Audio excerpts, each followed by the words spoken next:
The wind stirred up tiny cyclones of dust across the canyon floor, swirling them into the air like the ghosts of the Old West.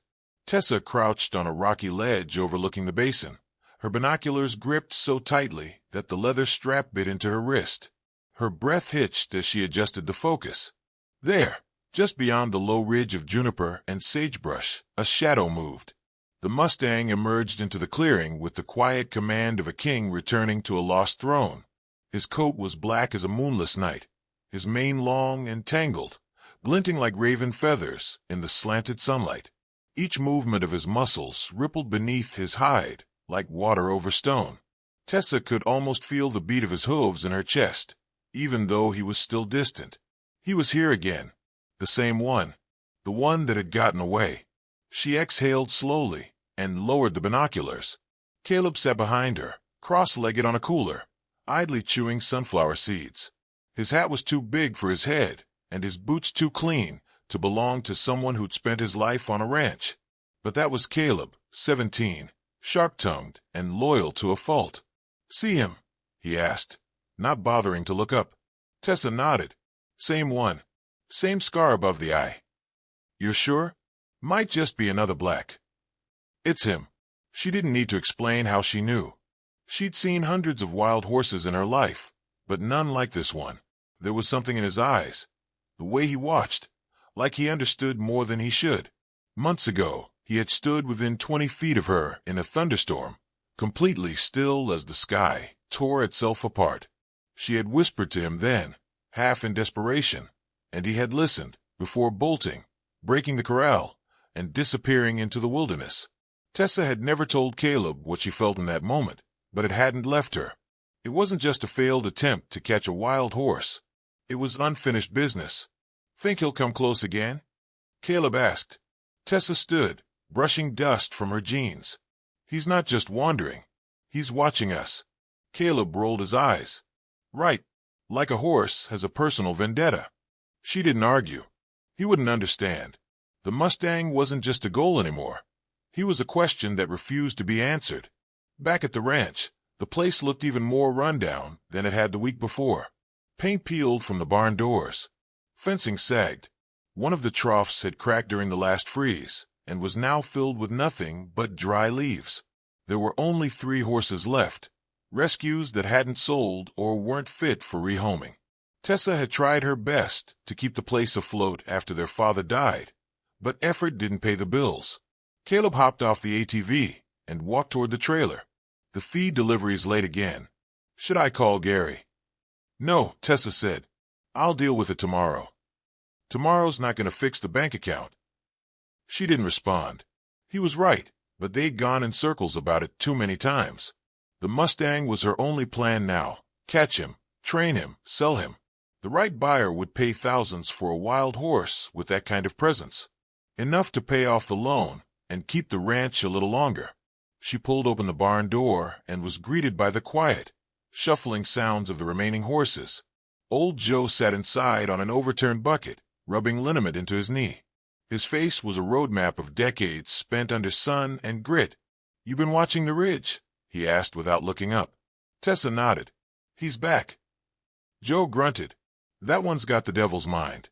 Don't let that shine in his coat fool you." "I'm not scared of him." "No," Joe said slowly. "But maybe you should be." She didn't need Joe's superstitions. What she needed was a plan. That night, she sat at the kitchen table with a map spread between her elbows. Caleb paced behind her, arms crossed. The moonlight spilled through the window in soft strips, catching on the lines she'd drawn: trails, watering holes, terrain changes. The Mustang had been seen near Rattler's Gulch 3 times now. That's where they would set the corral. "We'll need salt licks," she said, "and fresh water. If he's thirsty, he'll linger." "You think he's going to walk into a trap again?" Tessa looked up at him. "No, I think he's going to choose to." Caleb stared at her like she'd grown a second head, but she didn't flinch. "I'm serious. That horse is thinking. He's watching us. Last time, he waited for the gate to be loose before he made his move. And that makes him, what a genius." "No, it makes him different." She didn't say what she really meant, That somewhere, deep in that wild body, the Mustang didn't belong out there. He had known people once. Maybe he'd been trained and left behind. Or maybe he'd never belonged anywhere. They worked through the night, checking gear, hauling panels, mapping the logistics.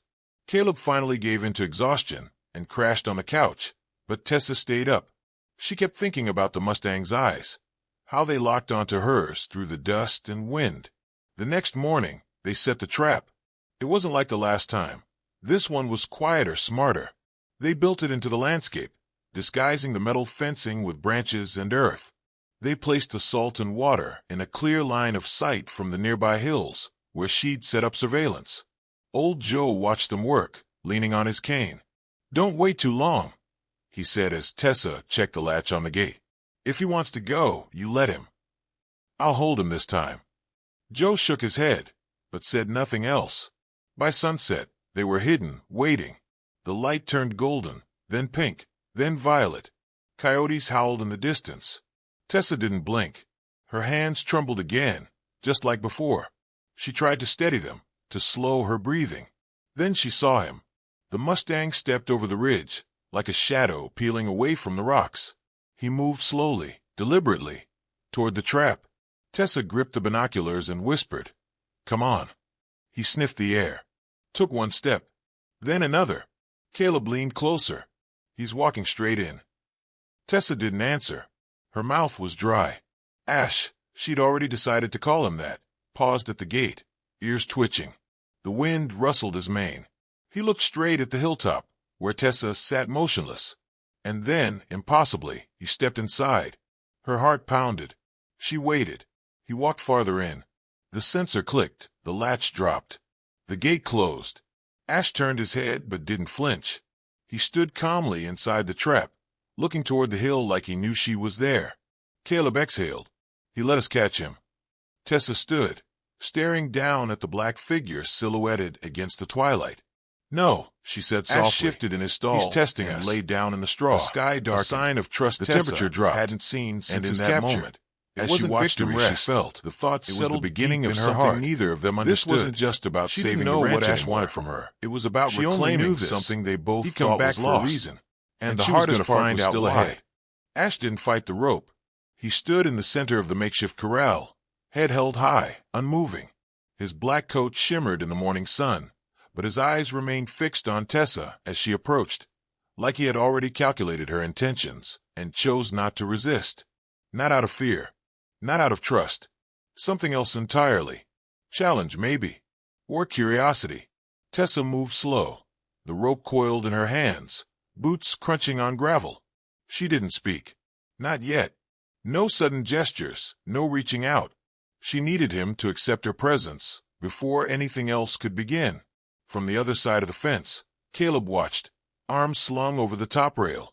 He chewed absently on a piece of straw. "Still think he's going to train easy?" She didn't answer. She wasn't sure. But something deep in her bones told her that the horse had chosen to be here. And that meant something. "Let me know when he bites your shoulder off," Caleb added. "I'll grab the duct tape." Ash twitched an ear but didn't move as Tessa stepped into the enclosure. Her heartbeat rattled in her ears, but she kept her body loose. She let the rope dangle. A few more steps, and they were nearly face to face. "You knew I'd come," she whispered. "Didn't you?" The horse blinked. She sat down. Right there in the dirt, cross-legged, still as a stone. Not challenging him. Not forcing anything. Just being. It was the same thing her father had taught her years ago, back when horses were still magic, and the world hadn't yet tried to take everything from her. You didn't break a horse like Ash. You invited him. Minutes passed like hours. Finally, Ash exhaled. A slow, deliberate breath. Then he took a step toward her. Behind the fence, Caleb muttered, "That's new." It was the beginning. The next week was slow, deliberate work. No saddle. No bridle. Just space and silence and trust being earned, moment by moment. Tessa woke before the sun and worked until her hands blistered. Her muscles ached. Her patience tested to the core. But every day, Ash allowed her a little more. A brush down his side. A hand against his shoulder. A halter gently slipped over his face, not without tension, but without fight. Each gesture was a negotiation. Old Joe came by often, though he never stepped inside the corral. He'd just watch from a distance, leaning on his cane like some ancient sentry. "He's different," he said once, when Tessa paused to sip from a canteen. "That horse has got a storm in him. You can't tame wind." "I'm not trying to tame him," she replied, eyes still on Ash. "I'm trying to understand him." Joe grunted. "Hope you know the difference." Ash's presence transformed the ranch. Caleb, once jaded and half ready to quit, started sticking around longer. He'd even clean the stalls without being asked, watching the training sessions with growing interest. "You ever think he was on before?" Caleb asked one evening, leaning against the paddock post as the sky burned orange with sunset. "Maybe," Tessa said, adjusting the lead rope around Ash's neck. "Or maybe he just never forgot how to listen. Strange for a wild one." "Not strange. Rare." Ash pressed his forehead briefly to her shoulder as she spoke, then stepped back, calm and centered. Caleb blinked. "Did he just nuzzle you?" Tessa gave a small smile. "No. He said thank you." But the progress wasn't without setbacks. On the 11th day, she brought out the saddle blanket. Just the sight of it made Ash rear back, eyes wide, breath coming hard. Tessa dropped it immediately and stepped away, but the damage was done. He bolted, circling the corral, hooves tearing at the earth. It took 2 hours to calm him down. Later, after Ash finally stood still again, slick with sweat and dust, Tessa knelt beside the blanket, staring at it like it had betrayed her. "What happened to you?" she whispered, more to herself than him. She didn't sleep that night. Instead, she sat on the porch under the stars, the blanket folded on her lap, trying to piece together a history she hadn't witnessed. Somewhere, someone had hurt Ash. She could see it now, in the way he flinched at certain sounds, the way his eyes darted toward anything thrown or dropped. He wasn't born wild. He'd run away from people. She didn't ask Caleb what he thought. She didn't want theories. She wanted truth. 2 days later, she left the blanket outside the fence and returned with only her voice and an open palm. "I'm not going to make you do anything," she told him, "but I'm not going to stop trying either." Ash walked to her, slow and steady. He pressed his head into her hand. By the 3rd week, he allowed the saddle, not without resistance, but without terror. Tessa cried afterward, not loud sobs, just quiet, relieved tears while she leaned against the barn wall with dust streaking her face. It felt like something had broken loose in both of them. She started riding him by the end of the month. At first, just in the corral. Then around the property. He moved like thunder disguised as velvet. Every stride an echo of power he no longer needed to unleash. Tessa felt invincible on his back, like she had found a part of herself that had been missing since her father passed. But Caleb noticed something else. "You're not planning to sell him anymore, are you?" he asked one evening, watching her ride beneath the low slant of golden sunlight. Tessa didn't respond immediately. She just sat straighter in the saddle, one hand resting gently on Ash's mane. He turned at the slightest pressure, responding like they shared a mind. "I don't know," she said finally. "I want to do what's right." Caleb scoffed. "What's right is paying off this ranch before the bank takes it." "I know. But—" She looked down at Ash, who stood patiently beneath her, ears flicking at the sound of birds in the trees. "But maybe he's not the one who needs saving." Caleb stared for a long time before nodding. "Yeah," he said quietly. "I kind of figured." Their father's old truck pulled into the drive the next morning. A man stepped out broad, weathered, dressed like he belonged to a different era. Tessa didn't recognize him, but old Joe did. "Reed McLean," Joe muttered. "Haven't seen him since your daddy ran him off." Tessa's jaw tightened. "Why's he here?" "Probably heard about the horse." McLean walked with a slight limp, but his eyes were sharp, calculating. He looked over Ash like inspecting merchandise. "He's got good lines," he said flatly. "You'll get top dollar in New Mexico. Maybe more in Kentucky. I've got buyers." "I'm not selling him," Tessa said. McLean raised an eyebrow. "Didn't say you had to. Just offering a way out. I know the bank's breathing down your neck." She didn't flinch. I'll find another way. He tilted his head, smiled without warmth. Suit yourself. But horses don't care about pride. They care about survival. As he walked away, Ash let out a deep breath and pawed the ground. Tessa stroked his neck. Don't worry, she murmured. I'm not letting anyone take you. That night, Caleb found her sitting in the barn, half asleep beside Ash's stall. You really think you can make this work without selling him? Tessa looked up at her brother, her face soft, but resolute. I don't know how yet, she said, but I believe in him. And if he can come back from whatever he's been through, maybe I can too. Caleb nodded slowly. Then I'm in. We'll figure it out. She smiled, weary but hopeful. Ash shifted in his stall and lay down in the straw, a sign of trust Tessa hadn't seen since his capture. As she watched him rest, the thoughts settled deep in her heart. This wasn't just about saving the ranch anymore. It was about reclaiming something they both thought was lost. And the hardest part was still ahead. Absolutely. Here's section 3 of your story, written in a cinematic, emotionally rich style, with a focused narrative that deepens character arcs and resolves the central conflict, totaling exactly 1,500 words.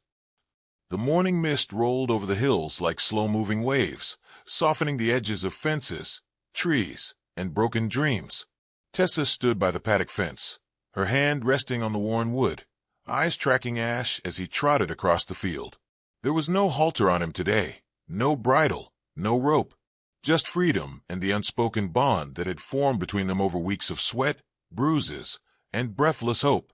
Behind her, Caleb came crunching across the gravel drive, a newspaper folded under one arm and coffee in hand. Guess what, he said. The county fair is hosting a showcase next weekend. Mustang showcase. Prize money's decent. She didn't turn. And you want me to parade Ash around like he's for sale? No, he leaned against the fence beside her. I want you to prove that neither of you belong in anyone else's hands. Tessa blinked at him, surprised by the shift in tone. You're serious? Caleb nodded. You said it yourself. You're not selling him. But maybe it's time people knew what he's capable of. And what you are. Ash stopped a few feet away, tail flicking, nostrils flared as he sniffed the wind. He turned toward them with quiet attentiveness, then wandered over and rested his head against Tessa's shoulder like a shadow, finally accepting the sun. He doesn't like crowds, she murmured. Maybe, Caleb said, but he trusts you. They both knew it wasn't about ribbons or clapping hands. It was about reclaiming space, about standing in the arena not to impress, but to declare, asterisk, we made it. We're still here, asterisk. The week before the fair became a blur of preparation, not flashy routines or tight commands. Tessa refused to turn Ash into a spectacle, but rehearsals that emphasized grace, trust, and synchronicity. They worked on subtle cues, shifting weight, whispered commands. Caleb took over the ranch chores without complaint, freeing Tessa to focus entirely on the horse who once would have trampled fences to escape her touch.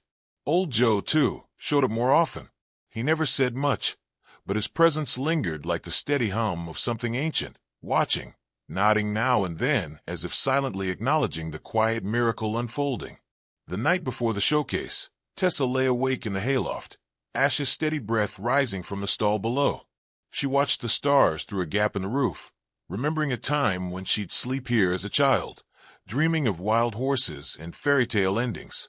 This wasn't a fairy tale, but it was real, and maybe that made it better. At dawn, they loaded up. Ash stepped into the trailer without hesitation. No fear, no panic, just calm purpose. Caleb drove, one hand on the wheel, the other resting near the photograph taped to the dashboard. The last picture of them all together. Their father, Tessa, Caleb, and a bay gelding named Jasper. The fairgrounds buzzed with energy. Horses neighed in distant corrals, children darted between tents. Music drifted faintly from loudspeakers. It all felt too loud, too bright. Tessa tried to steady her breathing as she led Ash toward the arena, her fingers brushing the side of his neck with reassurance she wasn't entirely sure she deserved. They were assigned a late slot. That gave her time to think, to worry, to imagine everything that could go wrong. But Ash didn't share her nerves. He grazed calmly, tail flicking, ear swiveling toward every new sound with interest, not anxiety. Finally, the number was called. Tessa led him into the arena, not with a halter, but with a single loose lead around his neck. The crowd murmured. A few scoffed. Most waited. Then she let the rope drop. Ash didn't move. For a moment, the world held its breath. Then she walked forward, and Ash followed like a shadow. Each movement mirrored, every turn a whisper of muscle and instinct. She ran, and he chased. She stopped, and he halted within inches. When she spun in place, he circled her with effortless grace. Gasps echoed from the crowd.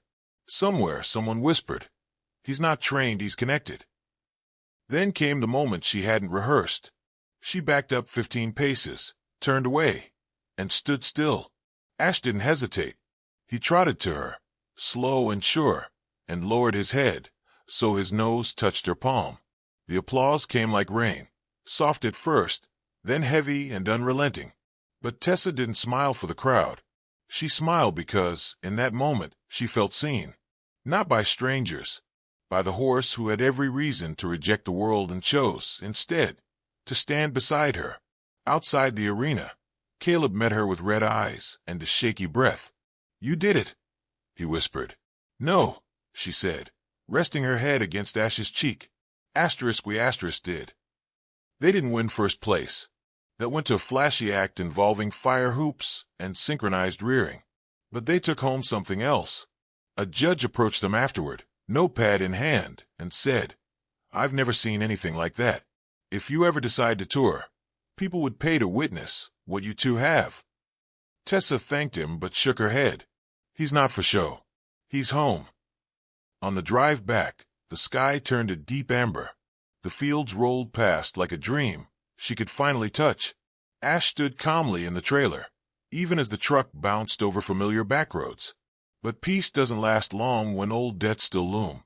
A week later, the bank notice came. Final warning. 30 days. Tessa stared at the paper in silence. Caleb stood behind her, not saying a word. They both knew what it meant. That night, she sat beside Ash's paddock long after dark. He came to her, pressing his nose against her cheek, breath warm and steady. She closed her eyes. "I don't want to lose you," she whispered. In the morning, Caleb found her in the kitchen, a phone in one hand, tears wiped dry. "I called the judge," she said quietly. "About the tour. There's an offer." His jaw tensed. "You sure?" "No," her voice cracked. "But I'd rather leave with him than stay here and lose everything." 2 weeks later, they were gone. The tour wasn't glitzy. It was dusty arenas, early mornings, and nights spent in unfamiliar towns. But the crowd grew with every stop. Not because of tricks, but because of trust. People watched Ash move and saw what was possible when fear was met with patience, when hurt was met with hope. Tessa spoke softly before each performance, never scripted, just honest. She talked about second chances, about scars seen and unseen, about a wild Mustang who taught her how to stay when all she wanted to do was run. And people listened. They sent donations, letters, offers. 6 months in, she paid off the ranch. A year in, she returned home. The fields were overgrown. The porch sagged, but the barn still stood, and Ash stepped out of the trailer like he never left. Caleb was waiting. "Figured you'd come back with a mansion and a stable full of show horses," he joked. Tessa laughed. "One's enough." They rebuilt slowly. Not just the buildings, but the dream. They started a sanctuary. Not for profit, not for prestige. For horses like Ash. Broken, misunderstood, waiting to be heard. And people came. Volunteers, donors, children who had never touched a horse before, but left with dirt on their hands and hope in their eyes. Ash became more than a partner. He became a symbol, not of conquest, of connection. Years later, a little girl asked Tessa, "Was he always this gentle?" Tessa knelt beside the child, brushing Ash's mane back from his eyes. "No," she said. "He was wild. He was hurt. He was scared. But you made him better?" Tessa smiled. "No, sweetheart. He made me better." Ash nickered softly, nudging the girl with his nose. and under the wide open sky, with wind whispering through the trees, the story of the Mustang and the girl who stayed began again, quietly, powerfully, just like it always had.